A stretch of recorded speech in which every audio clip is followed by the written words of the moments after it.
Hi everyone, I thought I'd do a quick instructional video on how I installed the 270-degree XT awning from the Bush company. The awning's currently off my Land Rover Defender because I'm not using the awning at the moment. Did have it on a holiday recently and it was really good, great to have. Excuse the mess, but in the shed I'll take you over a few things. Firstly, the awning came with two very large L brackets, which were very sturdy, very strong, quite easy to install, a little bit fiddly with the number of nuts involved, but yeah, not too difficult. I thought two wasn't really going to be enough, so I ended up installing four. In two sections, which I'll show you. So that's basically the awning. There's some really good videos on the features of the awning, so I won't go through that. The canvas bag is great, allows everything to breathe. The brackets are brilliant, but on the Land Rover Defender there weren't too many options out there in terms of how to install it.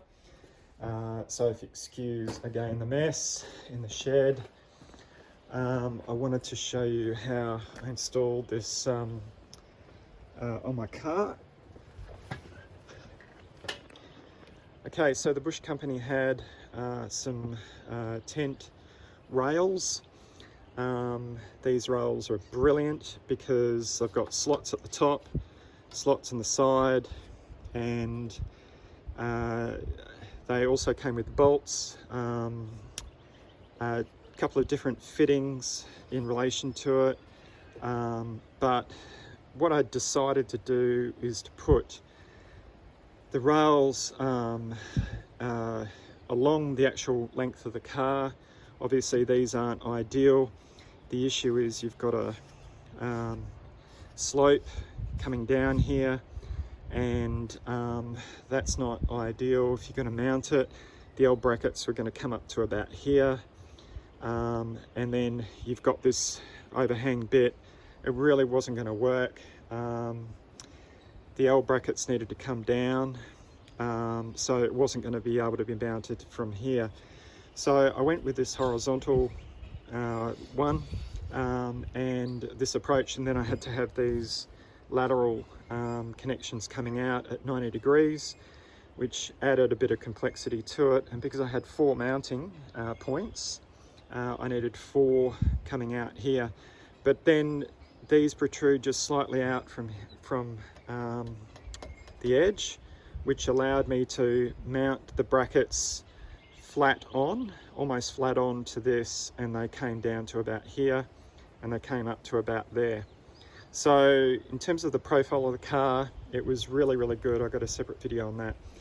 So I think these might be South African brand, but what I decided to do was basically cut the long sections into two sections, which was out of necessity because of the overall length. The length of these wasn't long enough. I think these are around 1.8 meters in length from end to end, and I cut them at around 900 from memory. I might put a measuring tape on them later, and these were the remaining sections of each length. So I bought quite a few of these. I think they came in pairs.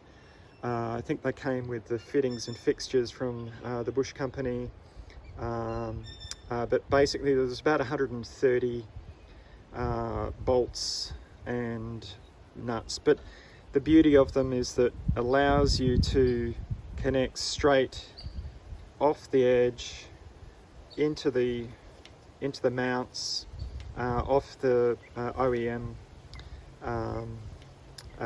roof rack, straight onto here, and then slide the bolts up, slide this in, slide that in, and then you could put it straight on. It's not a great solution, I guess, in terms of what I ultimately wanted, but you know, if you're going to have this kind of a roof rack, it's kind of limiting, and I kind of obviously worked that out later. It wasn't a perfect solution, but it was the best solution, and it's rigid, really rigid. Had this off-road, on-road, and I didn't drop a nut. They came in with light nylon lock nuts, and yeah, everything held up perfectly.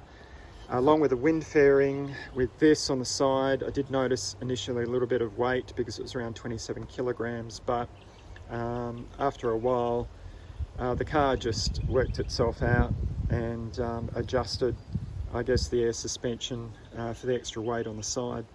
So yeah, really happy with the way that the roof rack mounting system worked.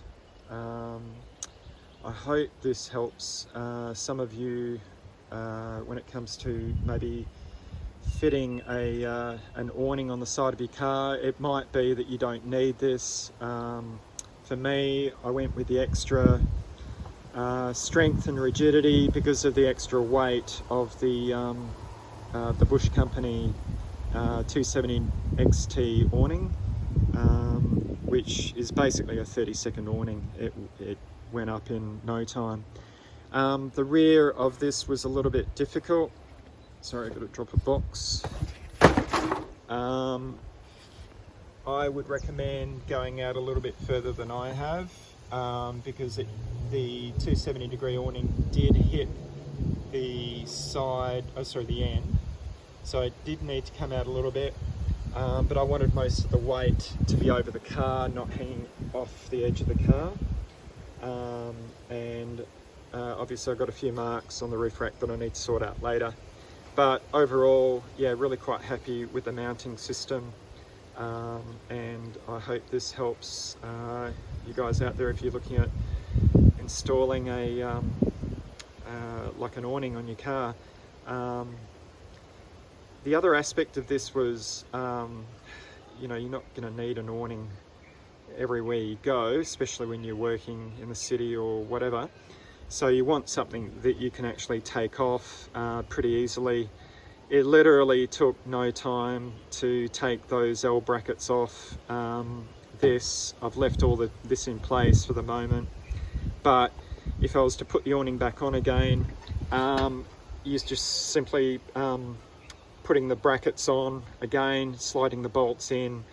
It's a little bit of a faff putting 16 bolts in and lining them up, but I did it by myself, just by wedging the weight of it and putting one bolt on at either end, and taking it off was a breeze. These little edges were pretty cool. I guess they stopped some of the wind going through the mounting rack, which is good, and they actually look quite good. I don't have one obviously off here because that's where the L brackets were coming off, but I could put them there, another one there, to make it look a bit more complete, which I'll probably consider. For the moment, I'll probably just leave this in place because it's still pretty practical. I've got the wind fairing, which reduces the wind, and you know, it still looks pretty good on the roof rack. Yeah, I hope this helps you guys when it comes to deciding what you're going to do. But if you're going to mount a side awning, this roof rack is not really ideal, especially given this. I mean, it looks great. It's angled off, and it looks pretty cool, but form doesn't follow function when it comes to the roof rack. It looks great, but mounting stuff on this is not being easy. It's not like a front runner roof rack. Front runner roof rack on this would have been a lot better, but then you've got to change the mounting bolts down here in the car, and I've heard that they can be really difficult coming off, and if you break those nuts that mount into your car, then that can be an absolute faff to get out. And I've heard from according to Lucky 8, I think in the US, you've got to heat them up for a couple of seconds with an heating iron or something to expand them and then take them out without breaking the nuts or the bolts, sorry. So that's about it. I just wanted to show you what my mounting solution was for the awning, and don't scratch up your roof rack like I have.